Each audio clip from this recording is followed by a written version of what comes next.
Sweetness, she said, coming over to hug me. Hi, I mumbled. I didn't want her to ask anything until afterward. You have a stomach ache? She asked, automatically putting her hand on my forehead to check for my temperature. He said he feels like throwing up, said Nurse Molly, looking at me with very nice eyes. And I have a headache, I whispered. Wonder if it's something you ate, said Mom, looking worried. There's a stomach bug going around, said Nurse Molly. Oh, geez, said Mom, her eyebrows going up as she shook her head. She helped me to my feet. Should I call a taxi, or are you okay to walking home? I can walk. What a brave kid, said Nurse Molly, patting me on the back as she walked us toward the door. If he starts throwing up or runs a temperature, you should call the doctor. Absolutely, said Mom, shaking Nurse Molly's hand. Thank you so much for taking care of him. My pleasure, answered Nurse Molly, putting her hand under my chin and tilting my face up. You take care of yourself, okay? I nodded and mumbled thank you.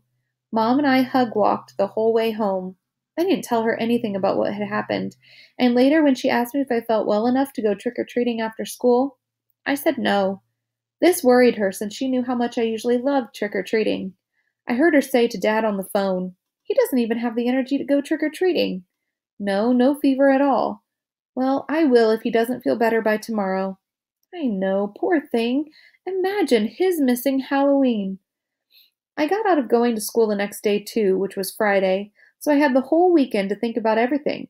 I was pretty sure I would never go back to school again. So that ends part 1, which was Augie's perspective. Now we're getting ready to go to, part 2, which is actually Via's perspective. So we're switching now, and you're going to be hearing the story from Via, Augie's sister's perspective, which is really cool.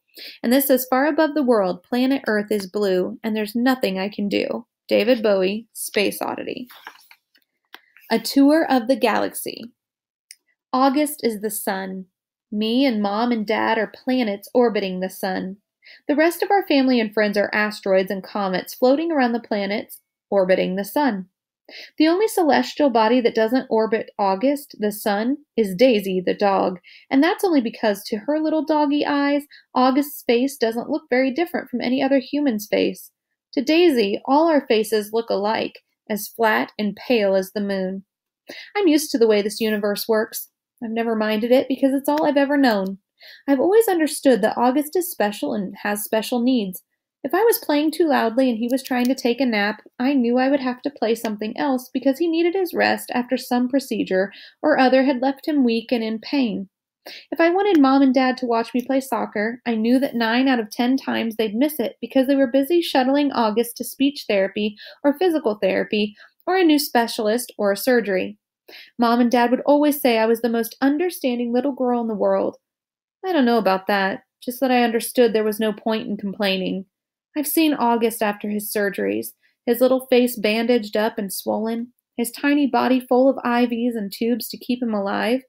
After you've seen someone else going through that, it feels kind of crazy to complain over not getting the toy you have asked for, or your mom missing a school play. I knew this even when I was 6 years old. No one ever told it to me. I just knew it.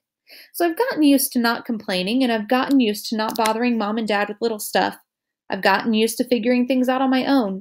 How to put toys together, how to organize my life so I don't miss friends' birthday parties, how to stay on top of my schoolwork so I never fall behind in class. I've never asked for help with my homework. Never needed reminding to finish a project or study for a test. If I was having trouble with a subject in school, I'd go home and study it until I figured it out on my own. I taught myself how to convert fractions into decimal points by going online. I've done every school project pretty much by myself. When Mom or Dad asked me how things are going in school, I always said, good, even when it hadn't always been so good. My worst day, worst fall, worst headache, worst bruise, worst cramp, worst mean thing anyone could say has always been nothing compared to what August has gone through. This isn't me being noble, by the way. It's just the way I know how it is. And this is the way it's always been for me, for the little universe of us. But this year there seems to be a shift in the cosmos. The galaxy is changing. Planets are falling out of alignment.